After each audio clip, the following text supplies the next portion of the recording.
എല്ലാവർക്കും എൻ്റെ എളിയ നമസ്കാരം. ശ്രീമദ് ഭാഗവതമാണ് ഞാനിപ്പോൾ പറയാൻ ആഗ്രഹിക്കുന്നത്. അതിനു മുമ്പ് ഞാൻ ഒന്ന് പറയാൻ ആഗ്രഹിക്കുന്നു. മഹാഭാരതമാണ് ആദ്യം എഴുതപ്പെട്ടത്. ശ്രീമദ് ഭാഗവതം അതിന് ശേഷമാണ്. എങ്കിൽ കൂടിയും ഭാഗവതത്തിനാണ് പ്രാധാന്യം നമ്മൾ കൽപ്പിക്കുന്നത്. അതിനെന്താ കാരണം? ആദ്യം എഴുതിയത് ഭാരതമാണെങ്കിലും രണ്ടാമത് എഴുതിയതിനാണ് പ്രാധാന്യം. എഴുതിയതും ഒരേ ആളാണ്, ശ്രീ വേദവ്യാസൻ.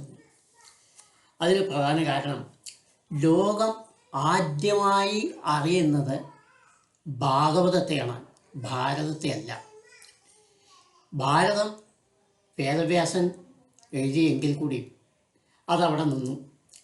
ഭാഗവതം ശ്രീമന്നാരായണൻ സ്വയം നാരദ മഹർഷിക്ക് ഉപദേശിച്ചു കൊടുത്തു. നാരദൻ അത് വേദവ്യാസന് ഉപദേശിച്ചു. വേദവ്യാസൻ അത് ഗ്രന്ഥരൂപത്തിലാക്കി ശ്രീശുകൻ ഉപദേശിച്ചു. ശ്രീശുകൻ പരീക്ഷിത്ത് മഹാരാജാവ് അദ്ദേഹത്തിൻ്റെ സ്വർഗാരോഹണ സമയത്ത്, അതായത് തക്ഷകനാൽ കടിക്കപ്പെട്ട് സ്വർഗാരോഹണം ആവുന്ന ആ സമയത്ത് ശ്രീശുകൻ ഉപദേശിച്ചു കൊടുത്തു. അതാണ് ലോകം ആദ്യമായി അറിയുന്നത്. എന്നാൽ ഭാരതമാകട്ടെ പരീക്ഷിത് മഹാരാജാവിൻ്റെ മരണശേഷം അദ്ദേഹത്തിൻ്റെ പുത്രൻ ജയമേജയൻ ഒരു സർപ്പയജ്ഞം നടത്തുകയുണ്ടായി. ആ സർപ്പയാഗം ഈ സർപ്പയജ്ഞം നടത്തുന്ന സമയത്ത് എല്ലാ മഹർഷിമാരുടെയും ഉപദേശപ്രകാരം ഇത് പാടില്ല എന്ന് പറഞ്ഞ് അത് നിർത്തിവെച്ചു. അത് നിർത്തിവെച്ച സമയത്ത് അദ്ദേഹം മറ്റു മഹർഷിമാരോട് പറഞ്ഞു, ഇനി എനിക്ക് നല്ലൊരു കഥ ഉപദേശിച്ചു തരണം എന്ന് പറഞ്ഞ സമയത്താണ് മഹാഭാരതം ഉപദേശിച്ചു കൊടുക്കുന്നത്. അദ്ദേഹം പറയാം. അപ്പം മഹാഭാരതം രണ്ടാമത്തെ പ്രാവശ്യമാണ് പറയുന്നത്. ആദ്യം ഭാഗവതമാണ് ഉപദേശിക്കപ്പെട്ടത്. അതുകൊണ്ടാണ് ഭാഗവതത്തിനുള്ള പ്രാധാന്യം. 1. 2, ഭാഗവതത്തിൽ മാത്രമേ ഭഗവാന്റെ എല്ലാ അവതാരത്തിൻ്റെയും പൂർണ്ണ രൂപം, എല്ലാ കലകളും, എല്ലാ വികൃതികളും, എല്ലാ പുണ്യകഥകളും ശ്രീകൃഷ്ണൻ്റെ വർണ്ണിക്കപ്പെടുന്ന ഏക ഗ്രന്ഥം ഭാഗവതമാണ്. ഭാരതത്തിൽ ഇല്ലാഞ്ഞിട്ടല്ല, ഭാരതത്തിൽ ഒരുപാട് മറ്റ് കഥകളും ചേർത്തിട്ടുണ്ട്. ഇതിൽ പ്രധാനപ്പെട്ട കഥകൾ മാത്രമേ ശ്രീകൃഷ്ണ ഭഗവാന്റെ എല്ലാ അവതാരങ്ങളിലും ഉൾക്കൊള്ളുന്ന കഥകൾ മാത്രമേ ഉള്ളൂ. അതുകൊണ്ടാണ് ഇതിൻ്റെ പ്രാധാന്യം. ഇനി നമുക്ക് വിഷയത്തിലേക്ക് കിടക്കാം. ഭാഗവതം ഞാൻ പറയാൻ ആഗ്രഹിക്കുന്നത് ശ്ലോകരൂപത്തിലല്ല, വ്യാഖ്യാനമാണ്. പരമാവധി വ്യാഖ്യാനം ശ്ലോകരൂപത്തിൽ എൻ്റെ ഭാര്യ ഇവിടെ പറയുന്നുണ്ട്. അത് നിങ്ങൾ കേട്ടിട്ടുണ്ടാവും. തുടർച്ചയായി പറയും, സാധിക്കുന്നത്ര ചെയ്യാം. ഇനി നമുക്ക് പറയാം. മഹാഭാരത യുദ്ധത്തിന് ശേഷം പാണ്ഡവന്മാരെല്ലാവരും രാജ്യം ഉപേക്ഷിച്ച് വാനപ്രസ്ഥത്തിന് പോയി. ആ സമയത്ത് പരീക്ഷിത് മഹാരാജാവായിരുന്നു ഏക അധികാരി. അദ്ദേഹത്തിനെ ചക്രവർത്തിയാക്കിക്കൊണ്ട് അവർ എല്ലാവരും പോയി. ഇദ്ദേഹമാകട്ടെ, പരീക്ഷിത്താകട്ടെ, തൻ്റെ പിതാമഹന്മാരും അച്ഛൻ്റെ അച്ഛന്മാരും എല്ലാം എങ്ങനെ ഭരിച്ചിരുന്നു അതിലും ഉപരിയായി കുറച്ചുകൂടെ നന്നായി രാജ്യം ഭരിച്ചു. രാമരാജ്യം എന്ന് തന്നെ പറയാം. അത്രയും ശ്രേഷ്ഠമായി അദ്ദേഹം ഭരിച്ചിരുന്നു. അങ്ങനെയിരിക്കുന്ന കാലത്ത് ഒരിക്കൽ അദ്ദേഹം മൃഗയാ വിനോദത്തിന് വേണ്ടി കാട്ടിലേക്ക് യാത്രയായി. കുറേ പട്ടാളക്കാരെയൊക്കെ ഉണ്ട്. മൃഗയാ വിനോദം എന്ന് വെച്ചാൽ ആ കാലത്ത് രാജാക്കന്മാർക്കുള്ള ഒരു ഏക വിനോദമായിരുന്നു കാട്ടിൽ പോയി വേട്ടയാടുക എന്നത്. അതിനുവേണ്ടി അതിന് മൃഗയാ വിനോദം, മൃഗങ്ങളെ വേട്ടയാടുക എന്നാണ് അതിൻ്റെ അർത്ഥം. ഇത്രമാത്രം മനസ്സിലാക്കിയാൽ മതി. കാട്ടിൽ പോയി വേട്ടയാടാൻ പോയി. ആ പോകുന്ന സമയത്ത് അദ്ദേഹം ഒരു സ്ഥലത്ത് വെച്ച് ഒരു പശുവിനെ, ഒരു കറുത്ത ഒരു മനുഷ്യൻ, അതായത് ഒരു പശുവിനെ കൊല്ലുന്ന രൂപത്തിൽ കയ്യിൽ വാളുമേന്തിക്കൊണ്ട് ഇടത് കൈയിൽ പശുവിനെയും പിടിച്ചുകൊണ്ട് ആ വാളോന്തി പശുവിനെ കൊല്ലാൻ വേണ്ടി തയ്യാറായി നിൽക്കുന്ന ഒരു മനുഷ്യനെ, കറുത്ത മനുഷ്യനെ അവിടെ കണ്ടു. ഇത് കണ്ട ഉടനെ പരീക്ഷിച്ച് എന്ത് ചെയ്തു വെച്ചാൽ പെട്ടെന്ന് അവിടെ പോയി പറഞ്ഞു, ഈ പശുവിനെ തൊട്ടുപോകരുത്, ഇത് എൻ്റെ രാജ്യമാണ്, ഇതിൽ ഞാൻ ഒരിക്കലും സമ്മതിക്കില്ല, ഹിംസ ഇവിടെ പാടില്ല എന്ന് പറഞ്ഞു. അതിന് ആ കരാളൻ എന്തു പറഞ്ഞറിയോ മറുപടി? ഈ രാജ്യം നിങ്ങളുടെ മാത്രമേ ഉള്ളൂ, ഈ യുഗം എൻ്റെയാണ്. വ്യത്യാസം മനസ്സിലാക്കണം. ഇദ്ദേഹം പറഞ്ഞു എൻ്റെ രാജ്യമാണെന്ന് പരീക്ഷിച്ച് പറഞ്ഞു. അതിന് അദ്ദേഹം പറഞ്ഞ മറുപടി എന്താ അറിയോ? ഈ രാജ്യം മാത്രമേ നിങ്ങളുടെ ഉള്ളൂ, പക്ഷേ ഈ യുഗം എൻ്റെയാണ്. അതായത് കലിയുഗം. കലിയാണിത്. ഇദ്ദേഹത്തിന് അതറിയില്ല, കലിയുഗം. അതുകൊണ്ട് എൻ്റെ അധികാരത്തിൽപ്പെട്ടതാണ് ഈ പശുവിനെ കൊല്ലുക. അപ്പോൾ രാജാവ് പറഞ്ഞു, ഒരിക്കലും ഞാൻ സമ്മതിക്കില്ല, എൻ്റെ രാജ്യത്തെ ഹിംസ ഞാൻ ഒരിക്കലും അനുവദിക്കില്ല. അങ്ങനെ വാക്ക് തർക്കമായി. അദ്ദേഹം ഗഡ്ഗെടുത്തു, ഇദ്ദേഹം ഗഡ്ഗെടുത്തു. ഒരു യുദ്ധത്തിൻ്റെ സന്നാഹം അവിടെ ഉണ്ടായി. പക്ഷേ പരീക്ഷിത്ത് ഒരു സാധാരണ ആളല്ല, അർജുനൻ്റെ പേരക്കുട്ടിയാണ്, പ്രഗത്ഭനാണ്, എല്ലാം കൊണ്ടും പ്രഗത്ഭനാണ്. അദ്ദേഹം ഇയാളെ വെട്ടാൻ വേണ്ടി ഓങ്ങിയ സമയത്ത് ഉടനെ ഇയാൾ കാല് പിടിച്ചു. കലിയാണത്, എൻ്റെ കാലമാണത്, നിങ്ങളെ എന്നെ ദ്രോഹിക്കരുത്, ഞാൻ നിങ്ങളെ ദ്രോഹിച്ചിട്ടില്ലാത്ത അവസ്ഥയ്ക്ക് എന്നെ നിങ്ങൾ ദ്രോഹിക്കരുത് പറഞ്ഞ സമയത്ത് വീണ്ടും ഇയാൾ എന്തു പറഞ്ഞു? പരീക്ഷിത്ത്, എൻ്റെ രാജ്യത്തെ ഹിംസ ഞാൻ അനുവദിക്കില്ല, ധർമ്മരാജ്യമാണത് എന്ന് പറഞ്ഞു. അപ്പോൾ അദ്ദേഹം പറഞ്ഞു, ശരി, അങ്ങനെയാണെങ്കിൽ എനിക്കിരിക്കാൻ ഒരു സ്ഥലം തരണം, എനിക്കിരിക്കാനും ഒരു സ്ഥലം തരണം, അതും ധർമ്മമാണ്. അപ്പോൾ അദ്ദേഹം പറഞ്ഞു, ശരി, അത് തരാം. എവിടെയൊക്കെ ആയിരിക്കും? ചൂതുകളി, സ്ത്രീകളെ കൊണ്ട് വേശ്യാവൃത്തികൾ നടത്തുന്ന സ്ഥലം, അടിച്ചു തളിയില്ലാത്ത വീടുകൾ, പണം കൊണ്ട് ചീട്ടുകളി, ഇത്തരത്തിലുള്ള സ്വർണ്ണ പണയം വെച്ച് പണം കൂടുതൽ വാങ്ങുന്ന സ്ഥലം, ഇത്തരം സ്ഥലങ്ങളിൽ നീ ഇരുന്നു എന്ന് പറഞ്ഞു. അതായത് എല്ലാ ചീത്ത സ്വഭാവങ്ങളും ഉള്ള സ്ഥലത്ത് താമസിച്ചോളൂ എന്ന് പറഞ്ഞു. അവർ പരസ്പരം സത്യം ചെയ്തു. ഞാൻ ഈ രാജ്യത്ത് വരില്ല എന്ന് അദ്ദേഹവും പറഞ്ഞു. അങ്ങനെ ചെയ്തു. ഇനി ഈ പശുവിൻ്റെ കഥ പറഞ്ഞു നോക്കാം. ഈ പശു ഉടനെ പ്രത്യക്ഷയായി പറഞ്ഞു, മഹാരാജാവേ, നിങ്ങൾ ആരാണെന്ന് എനിക്കറിയാം, പക്ഷെ ഞാൻ ആരാണെന്ന് നിങ്ങൾക്കറിയില്ല. ഞാൻ സാക്ഷാൽ ഭൂമിദേവിയാണ്.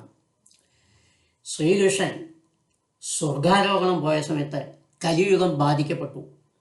എന്നെ എല്ലാവരും ഭാഗിച്ചെടുത്തു. എല്ലാ ആക്രമണങ്ങളും ഇവിടെ കയ്യേറാൻ തുടങ്ങി. എന്നെ രക്ഷിക്കാൻ ആരുമില്ലാതായി. നിങ്ങൾ രക്ഷിക്കാൻ വന്നു. നിങ്ങൾ ആരാണെന്ന് എനിക്കറിയാം, അതുകൊണ്ട് നന്നായിരിക്കണം എന്ന് പറഞ്ഞ് അവരും അനുഗ്രഹിച്ചു, ഇവരും അനുഗ്രഹിച്ചു. അങ്ങനെ അവർ അങ്ങോട്ടും പോയി, ഇദ്ദേഹം വനത്തിലോട്ടും പോയി. മൃഗവിനോദം കഴിഞ്ഞ് ഏകദേശം സന്ധ്യയാവുന്ന സമയമായി. അദ്ദേഹം വളരെ ക്ഷീണിച്ചു, വളരെയധികം ദാഹമുണ്ടായി. ഉടനെ 4 ഭാഗം നോക്കിയ സമയത്ത് കുറച്ച് വെള്ളം കിട്ടാൻ എവിടെയും വഴിയില്ല. നോക്കിയ സമയത്ത് ഒരു മഹർഷി ഒരു മരച്ചുവട്ടിൽ ഇരുന്ന് ധ്യാനം ചെയ്യുന്നുണ്ട്. ഉടനെ അദ്ദേഹം അവിടെ പോയി, ഹേ മഹർഷേ, എനിക്ക് വല്ലാതെ ദാഹിക്കുന്നു, ദാഹം സഹിക്കാൻ വയ്യ, അതുകൊണ്ട് എനിക്ക് കുറച്ച് വെള്ളം തരൂ, ദാഹജലം തരൂ എന്ന് ചോദിച്ചു. അദ്ദേഹമാണെങ്കിലോ ഭയങ്കര ധ്യാനത്തിലിരിക്കുന്ന മഹർഷി, ചെവി കൊണ്ടില്ല. ഒരു പ്രാവശ്യം, 2 പ്രാവശ്യം, 3 പ്രാവശ്യവും കേട്ട സമയത്തും ചെവി കൊണ്ടില്ല. മഹാരാജാവിന് ദേഷ്യം വന്നു. അദ്ദേഹം ദേഷ്യപ്പെടാത്ത ആളാണ്, പക്ഷേ എന്തോ സാഹചര്യം, വിധി അവിടെ കളിക്കാൻ തുടങ്ങിയെന്നർത്ഥം. ഉടനെ 4 ഭാഗവും നോക്കിയ സമയത്ത് ഒരു ചത്ത പാമ്പ് അവിടെ കിടക്കുന്നുണ്ടായിരുന്നു. ഉടനെ അദ്ദേഹം എന്ത് ചെയ്തു? തൻ്റെ കയ്യിലിരുന്ന അമ്പെടുത്ത് ആ പാമ്പിനെ എടുത്ത് ഇദ്ദേഹത്തിൻ്റെ കഴുത്തിലിട്ടു. എന്നിട്ട് പോയി. അതാരായിരുന്നു അറിയോ? ശമീരൻ എന്ന മഹർഷിയായിരുന്നു. അങ്കിരസ് എന്ന മഹർഷിയുടെ പുത്രനാണ് ശമീരൻ. ഇദ്ദേഹത്തിൻ്റെ ആഹാരം എന്താ ചോദിച്ചാൽ, പശുക്കിടാവ്, പശുവിൻ്റെ അകിട്ടിൽ നിന്ന് പാല് കുടിക്കുമ്പോൾ അതിൻ്റെ വായിൽ നിന്ന് ഉറ്റി വീഴുന്ന പാലാണ് ഇദ്ദേഹത്തിൻ്റെ ആഹാരം. അത്രയും ശ്രേഷ്ഠനാണെന്നർത്ഥം. പക്ഷേ രാജാവിന് ഇതറിയില്ല. അദ്ദേഹം തിരിച്ചുപോയി. അപ്പോഴേക്കും മറ്റ് ശിഷ്യന്മാരൊക്കെ ഉണ്ട് അവിടെ. ഇദ്ദേഹത്തിൻ്റെ പുത്രൻ ശൃംഗി അദ്ദേഹം എന്ത് ചെയ്തിരുന്നു? വനത്തിലേക്ക് വിറക്, ചമത എന്ന് വെച്ചാൽ വിറക് എന്നാണ് അർത്ഥം. ഭക്ഷണം പാകം ചെയ്യാൻ അന്നത്തെ കാലത്തിലെ സ്റ്റൗവോ ഗ്യാസോ ഒന്നും ഇല്ലല്ലോ. അപ്പോൾ അതിനു വേണ്ടി പോയിരുന്നു. അതും കൊണ്ട് വരുന്ന സമയത്ത് മറ്റൊരു ശിഷ്യൻ അദ്ദേഹത്തോട് പറഞ്ഞു, ഇതാ തൻ്റെ അച്ഛൻ്റെ, ഞങ്ങളുടെ ഗുരുവും തൻ്റെ അച്ഛനുമായ അച്ഛൻ്റെ കഴുത്തിൽ ഇങ്ങനെ ഒരാൾ പാമ്പ് ഇട്ടിട്ടുണ്ട് എന്ന് പറഞ്ഞു. ഇദ്ദേഹം ഇത് വന്ന് നോക്കിയ സമയത്ത് അച്ഛൻ്റെ കഴുത്തിൽ ഒരു പാമ്പ് കിടക്കും. ഇത് കണ്ട സമയത്ത് അദ്ദേഹത്തിന് ഭയങ്കര ദേഷ്യം വന്നു. ഉടനെ പറഞ്ഞു, ഈ കടുങ്കൈ ചെയ്തവൻ ആരാണെങ്കിലും, എത്ര വലിയവനാണെങ്കിലും, ഇന്നേക്ക് തൊട്ട് 7-ാം ദിവസം പാമ്പ് വർഗത്തിൽപ്പെട്ട ഏറ്റവും വിഷമായ തക്ഷകനാൽ കടിക്കപ്പെട്ട് മരിച്ചു പോട്ടെ എന്നൊരു ശാപം കൊടുത്തു. ഈ ശബ്ദം കേട്ട ഉടനെ മഹർഷി അങ്ങനെ ഞെട്ടി എണീച്ചു നോക്കിയ സമയത്ത് മകനിങ്ങനെ, അയ്യോ മകനെ, നീ എന്ത് കാര്യമാണ് ചെയ്തത്? പരീക്ഷിത്ത് പറയാതെ അത് നമ്മളെല്ലാം സംരക്ഷിക്കുന്നവനാണ്. അദ്ദേഹം വിശപ്പും ദാഹവും കൊണ്ട് പറഞ്ഞു പോയെന്നേ ഉള്ളൂ. അയ്യോ, ഏറ്റവും വലിയ അപരാധമാണ്. മഹർഷിമാരെ സംരക്ഷിക്കുന്ന ആ മനുഷ്യൻ, ആ ചക്രവർത്തി, നീ ചെയ്ത് വലിയ അപരാധമായി. ഉടനെ ഈ വിവരം അവിടെ പോയി അറിയിക്കുക. ഉടനെ ശിഷ്യനെ അങ്ങോട്ടയച്ചു. പരീക്ഷിച്ചിൻ്റെ അടുത്ത് പോയി. പരീക്ഷിത്തോട് പറഞ്ഞു, ഇങ്ങനെ ഞാനൊരു അപരാധം ചെയ്തു പോയി, ക്ഷമിക്കണം, ഞങ്ങൾക്ക് തെറ്റുപറ്റുപോയി എന്ന് പറഞ്ഞ സമയത്ത് പരീക്ഷിച്ച് പറഞ്ഞ മറുപടി എന്താ അറിയോ? അവിടെയാണ് നമ്മളെല്ലാവരും ശ്രദ്ധിക്കേണ്ടത്. മുനികുമാര, ഞാൻ മരണത്തെ ഭയപ്പെടുന്നില്ല. അമ്മയുടെ ഗർഭത്തിലിരിക്കുമ്പോൾ തന്നെ ഞാൻ മരിച്ചു പോയവനാണ്. എനിക്ക് രണ്ടാമത് മരണം ഇല്ല. ഞാൻ മരണത്തെ ഭയപ്പെടുന്നില്ല. അതുകൊണ്ട് അങ്ങയുടെ പിതാവിനോട്, അങ്ങയുടെ ഗുരുവിനോട് പോയി പറയൂ, എനിക്ക് അതിൽ യാതൊരു പരിഭ്രമവുമില്ല, നിങ്ങളോട് യാതൊരു ദേഷ്യവുമില്ല, എന്നെ അനുഗ്രഹിക്കാൻ പറയൂ എന്നാണ് പറഞ്ഞത്. നമ്മളൊക്കെ ആണെങ്കിൽ എന്താ മരിക്കാൻ പറയാം, അവനെ പിടിച്ച് തല്ലാൻ പോവും അല്ലേ? പരീക്ഷിച്ച് അതല്ല ചെയ്തത്. അവിടെയാണ് ശ്രേഷ്ഠത അദ്ദേഹത്തിൻ്റെ കാണുന്നത്. അങ്ങനെ പറഞ്ഞു. ഇനി പരീക്ഷിത്ത് ഞാൻ മരിച്ചുപോയവനാണ്, രണ്ടാമത് ഞാൻ മരിക്കുന്ന, എനിക്ക് മരണത്തെപ്പറ്റി ഭയമില്ല എന്ന് എന്തുകൊണ്ട് പറഞ്ഞു? അതുകൂടെ നമുക്ക് അറിയണമല്ലോ. ഈ പരീക്ഷത്തിനെ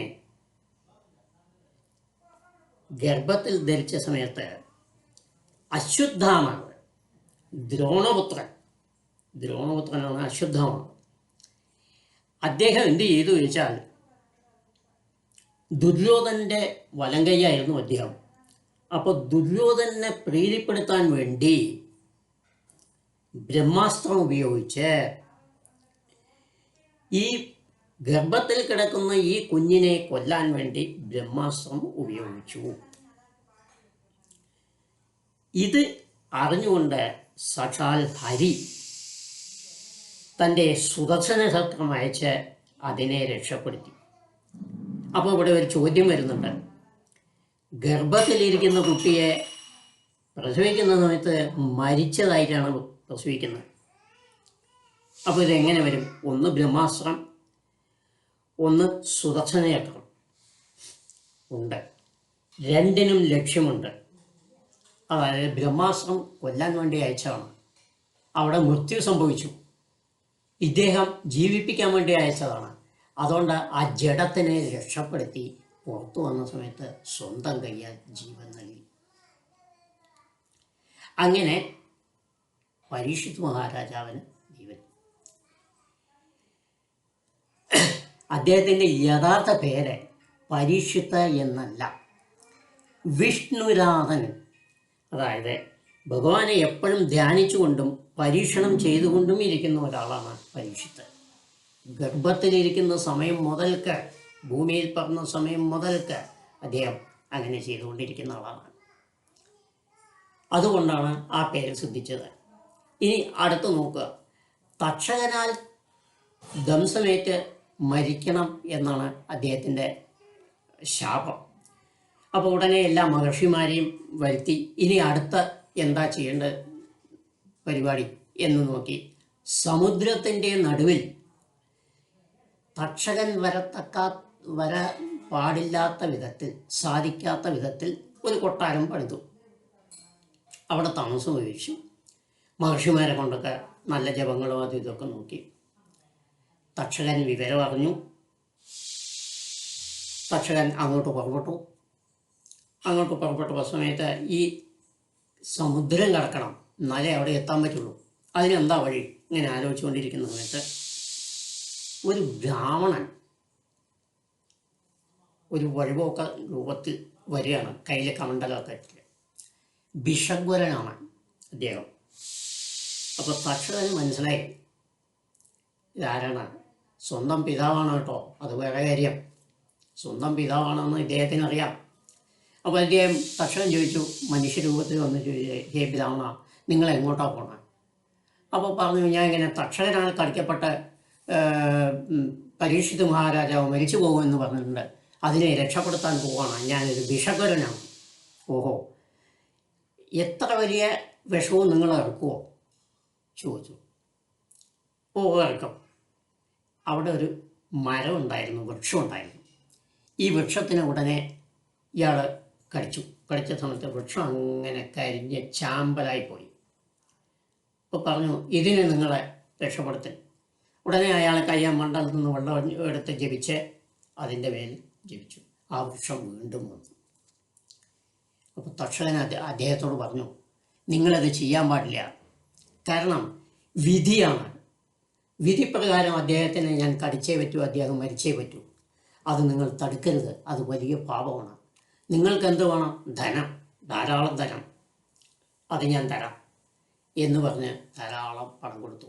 തക്ഷകൻ്റെ അച്ഛനാണ് കേട്ടോ അത്, അതുകൂടെ ആലോചിക്കണം. തക്ഷകൻ്റെ സ്വന്തം അച്ഛനാണ്. അങ്ങനെ തിരിച്ച് അയച്ചു. ഇനി കടൽ മാർഗം അങ്ങോട്ട് കടക്കണം. അതിനെന്താ മാർഗം? ഒരു പഴ വ്യാപാരി, മാമ്പഴം, മാതളമ്പഴം, ഇതൊക്കെയുണ്ട്. വ്യാഖ്യാനം പലവിധം വരും കേട്ടോ, നിങ്ങളത് ശ്രദ്ധിക്കരുത്. പഴം എന്ന് മാത്രം വിചാരിച്ചാൽ മതി. ആപ്പിളും ആവാം, മാമ്പഴം ആവാം, ഫലം എന്നേ പറയുന്നുണ്ട് ശരിക്കും. അപ്പോൾ അതും കൊണ്ട് വരുന്ന സമയത്ത് ഇയാൾ വേഗം എന്ത് ചെയ്തു, ഒരു ചെറിയ പുഴുവായിട്ട് അതിൽ ഇരുന്നു. ഒരു ചെറിയ പുഴുവായിട്ട് ഒരു പഴത്തിൽ, ഒരു മാമ്പഴത്തിൽ ഇരുന്നു. വ്യാപാരി അവിടെ കൊണ്ടുപോയി രാജാവിൻ്റെ മുമ്പിൽ കൊണ്ടുവച്ചു. അദ്ദേഹം അത് വളരെ ഇഷ്ടപ്പെട്ടു. മറ്റ് മഹർഷിമാരൊക്കെ പലവിധമായ കഥകളൊക്കെ പറഞ്ഞുകൊണ്ടിരിക്കുകയാണ്. ഇങ്ങനെ ഭഗവാന്റെ കഥകൾ പറഞ്ഞുകൊണ്ടിരിക്കുകയാണ്. സുഖബ്രഹ്മ ഋഷിയുണ്ട്, വേദവ്യാസനുണ്ട്, എല്ലാവരും ഒരുപാട് മഹർഷിമാർ, ഒരുപാട് ഋഷീശ്വരന്മാർ അവിടെ ഉണ്ട്. ഇതൊക്കെ പറഞ്ഞ സമയത്ത്, ഇതെല്ലാം കഴിഞ്ഞ സമയത്ത്, ദക്ഷിണയൊക്കെ കൊടുത്ത സമയത്ത് അദ്ദേഹം എന്ത് വിചാരിച്ചു? ഓ, നമ്മൾ രക്ഷപ്പെട്ടു കഴിഞ്ഞു, എന്താ എല്ലാം കഴിഞ്ഞു, ഇനി ഇവിടെ ആരാ വരാൻ പോണം എന്ന് വിചാരിച്ചു. ഒരു മാമ്പഴം എടുത്ത്, ഫലം ഞാൻ പ്രത്യേകം പറയാം, ഇനി അതിൻ്റെ പിന്നാലെ തൂങ്ങിത്തിരിയണ്ട. ഒരാൾ പറയും മാമ്പഴം, വേറെ ഒരാൾ പറയും ആപ്പിളാണ്, പൈനാപ്പിളാണ്, നിങ്ങൾക്ക് പറയും. ഫലം എന്ന് നിങ്ങൾ കണക്കാക്കിയാൽ മതി. അത് എടുത്ത് പൊട്ടിച്ച് വായിലിടുന്ന സമയത്ത് അതിൻ്റെ അകത്ത് നിന്ന് ഒരു പുഴു പെട്ടെന്ന് വലുതായി തക്ഷകനായി. തക്ഷകൻ അദ്ദേഹത്തെ കുത്തി. അപ്പോൾ വടക്ക് ഭാഗം നോക്കി പായ വിരിച്ച് അദ്ദേഹം മരണത്തെ സ്വീകരിക്കാൻ തയ്യാറായിക്കൊണ്ടിരിക്കുകയാണ്. ഇനി ഉണ്ടാവില്ല എന്ന് വിചാരിച്ചുകൊണ്ടിരിക്കുകയാണ്. അപ്പോഴാണ് ഇതൊക്കെ ഈ സംഭവങ്ങളൊക്കെ സംഭവിക്കുന്നത്. അങ്ങനെ തക്ഷകൻ അദ്ദേഹത്തെ കടിച്ചു. അദ്ദേഹം അങ്ങനെ സ്വർഗാരോഹണം. ആ സമയത്ത് പുഷ്പവൃഷ്ടി ഉണ്ടായി എന്നാണ് പറയണം. ദേവന്മാരെല്ലാം പുഷ്പവൃഷ്ടികൾ ചൊരിഞ്ഞു. എല്ലാ ദേവന്മാരും ചൊരിഞ്ഞു. അത്രയും ശ്രേഷ്ഠനാണ്, സാധാരണക്കാരനല്ല. അതാണ് നമ്മൾ സപ്താഹമായിട്ട് കൊണ്ടാടുന്നത്. ഇത് ആദ്യത്തെ ചാപ്റ്ററിൽ ആദ്യത്തെ അധ്യായത്തിൽ ഉള്ളതാണ്. ഇതൊക്കെ ഞാൻ കുറേശ്ശെ പറഞ്ഞു തരാം. എല്ലാം നമുക്ക് കവർ ചെയ്യാൻ സാധിച്ചൊന്നുമില്ല. പക്ഷേ മനസ്സിലാകുന്ന കാര്യങ്ങൾ മനസ്സിലാകത്തക്ക വിധത്തിൽ പരമാവധി ലഘൂകരിച്ച് ചെറിയ ഭാഷയിൽ നിങ്ങൾക്കെല്ലാവർക്കും മനസ്സിലാകത്തക്ക വിധ ഭാഷയിൽ ഞാൻ പറയാൻ ശ്രമിക്കാം. എൻ്റെ ഭാര്യയുടെ ഇത് വായിക്കും. അത് കഴിഞ്ഞാൽ ഞാൻ പറയും. ദിവസം നിങ്ങൾക്കുണ്ടാവും. അതിൻ്റെ ഇടയിൽ ഭഗവത്ഗീതയും പറയും. പിന്നെ ഞാൻ ഒരു കാര്യം പറയാനൂടെ ആഗ്രഹിക്കുന്നു. ഞാൻ ഈ ഭാഗവതം ഇന്ന് തുടങ്ങാൻ എന്താ കാരണം അറിയും? നാരായണീയത്തെ പറ്റി ഞാൻ പറയുന്ന സമയത്ത് എപ്പോഴും സ്കന്ധം സ്കന്ധം സ്കന്ധം എന്ന് ഉച്ചരിച്ചിട്ടുണ്ടായിരുന്നു. നാരായണീയത്തിൽ ദശകമാണ്, സ്കന്ധമല്ല. പക്ഷെ എന്തുകൊണ്ട് എനിക്കങ്ങനെ വന്നു എന്ന് ഈശ്വരന് മാത്രമേ അറിയുള്ളൂ.